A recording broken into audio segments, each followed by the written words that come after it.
welcome back to Asia Now. My name is Alex, and on this channel I'll bring you the top stories and top topics from around Asia. In this video I'll tell you about lots of foreigners being arrested for various reasons in the Philippines. The USD drops to under 57 pesos, a date gone horribly wrong, a 3-day strike against jeepney modernization, top 15 most walkable cities in Asia. I wonder if the Philippines makes the list, plus much more, beginning with the Philippines peso and USD exchange rate. Right now, 1 USD is equal to 56.96 pesos. The first time the peso has been gaining some strength against the USD for a while now. So before we jump into it, yesterday I spent a lot of time on that video, but apparently YouTube didn't like it. Thought I said some stuff that isn't advertiser friendly, so I got that little yellow money sign, which means the video was demonetized. All that hard work gone down to waste. Make me a little bit happier. If you're new to the channel, hit that subscribe button, hit that like button. Here's our main story. The Philippines Bureau of Immigration announced that they arrested 3 illegal aliens caught in their head office in Intramuros. The BI Commissioner Norman Tancinco shared that the 3 aliens were intercepted by the officers of the Immigration Regulation Division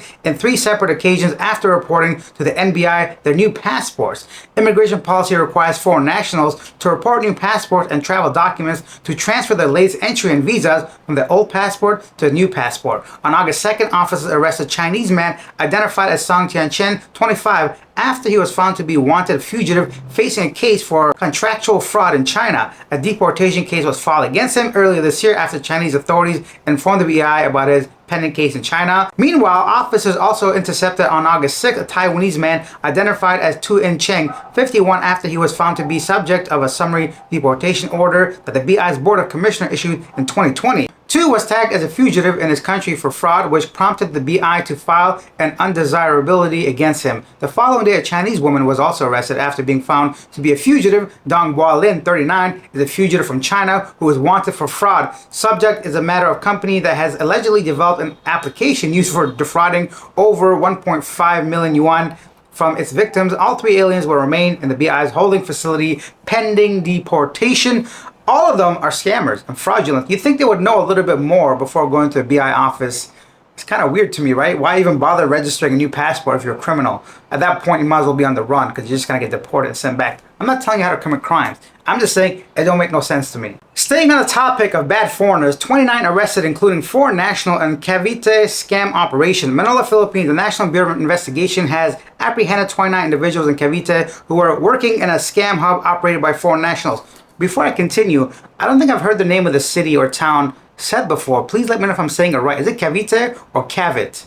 I feel like it's Cavite. According to the BI, the operation on August 9th targeted 4 residential houses in Grand Centennial subdivision in Cavite. Among those arrested were 5 foreign nationals, while the remaining 24 individuals apprehended were Filipinos.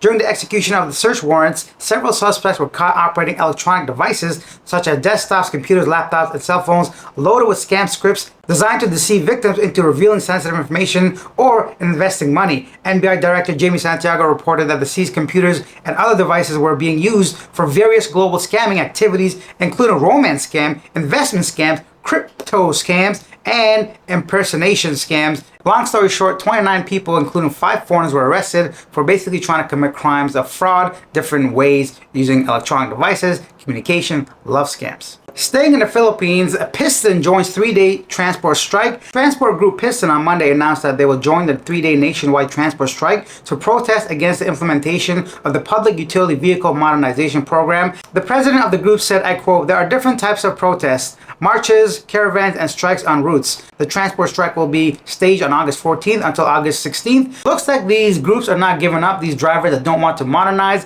holding strikes for 3 days to try to make their voices heard against modernization of the jeepneys." Next up, we'll talk about a bad date. I know we've all had one, but I don't think, at least not me, have had one this bad. From road trip to bad trip, man arrested for stealing valuables of a woman he met online. A supposedly enjoyable road trip between new acquaintances turned into misfortune when the man, whom the victim only met online, stole her belongings in Tanay, Rizal, the Rizal Police Provincial Office said. The police identified a 21-year-old suspect as Jello. According to the female victim, Jello invited her on a road trip to Marilake Highway in Tanay using his motorcycle. Upon picking up the victim in Quezon City, the suspect asked her if she wanted to drive the motorcycle. He then instructed her to place her belongings inside the motorcycle's utility box compartment. While cruising along the highway, the victim said Jello offered to switch places with her to drive the motorcycle. Upon disembarking from the motorcycle, the suspect immediately fled from the scene, abandoning the victim and taking with him her belongings. I'm not gonna lie, a pretty good way to try to steal somebody's money, but kind of stupid because I'm sure your license plate, CCTV camera, a lot of stuff, I'm sure your text messages with the person, but it is kind of an ingenious idea. Hey, put your belongings in this box, let's switch spots. I think that kind of stuff might work if you're a teenager, but these days, it's really hard to get away with crimes like this. Speaking of crimes, an update on the robbery that happened in Cebu regarding those 2 jewelry stores. Acting Cebu Mayor Garcia doubled the reward for tips leading to suspects in August 8th jewelry store robberies.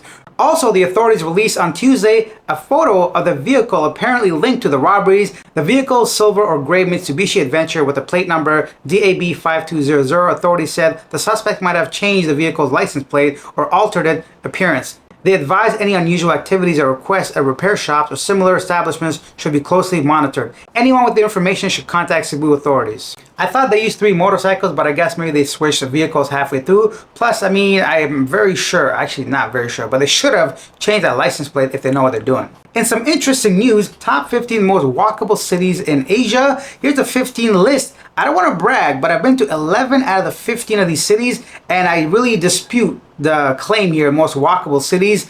A lot of these places have really nice sections for walkability, but here's the full story. Phnom Penh ranks as Asia's 2nd most walkable city. Cambodia's capital, Phnom Penh, is recognized as the 2nd most walkable city in Asia. You can traverse from the Royal Palace to the National Museum, enjoying breakfast, lunch, and dinner along the way in just 45 minutes. The journey covers a distance of 2 miles, so 3.2 kilometers. To determine the most walkable cities in Asia, Preply first compiled a list of 30 Asian cities. Given that the Asian cities are generally larger and their attractions more dispersed, they are often less walkable compared to cities in other regions. First of all, I don't know if it's Preply or Preply, but I thought that was like an English teaching platform, so I don't know what they're doing. I guess maybe they just interviewed all their foreign teachers in these countries and cities. I'm really surprised, to be honest. In Dubai, yeah, I admit it's very walkable. It's hot. It's very hot. So I can see why Dubai might be number 1. I love Dubai, by the way. And also Ho Chi Minh, I don't know. A lot of stuff on the streets, bro. A lot of food vendors, people selling you banh mi and soup. And what do you think all those small chairs and tables are for? That's so you can quickly clear them when the police come. Say, hey, get this stuff out of the walkway. Yerevan, yeah, Armenia, beautiful place. Actually, I would agree. Very walkable. I think I remember seeing so many cafes and restaurants and just easily accessing them. Singapore being Singapore, I can see why. The one thing that does surprise me, Manila coming in number 12 from all the cities. Yeah, of course, if you're in BGC, Makati, Greenbelt, those places are very walkable. But just like Phnom Penh and Ho Chi Minh City, it's still very clustered, a lot of people. So yeah, I don't know what the criteria they use. Let me know your thoughts. I'm gonna leave this graphic up here. I want to know which cities you guys visited, if you agree, disagree, anything you want to share about these places. The only place I haven't been to is Tokyo, Colombo, and Shanghai, and Hong Kong. That's it. But yeah, pretty cool. And now it's time for a segment called Yesterday Today, where I read the most popular comments regarding our previous video. The number 1 comment from Curtis is, when I went to Thailand, the foreigners were acting so crazy after they were drunk, breaking bottles, screaming at the girls, being disruptive. It was very shameful. They feel so entitled, especially when they come from the West. I agree, a lot of times that is the case. And Quick and Straight says the biggest issue is alcohol. People who get drunk and do stupid things, and doing that is very stupid and endangers your ability to stay in the country. You give them an excuse to deport you. And lastly, Joe Blow says, a drunken Irishman? I'm shocked. A little bit of sarcasm there. And yeah, that's it for this video, guys. If you enjoyed it, take a quick second out of your day. It's completely free. Hit that subscribe button, hit that thumbs up button, and I'll see you guys in tomorrow's video. Bye.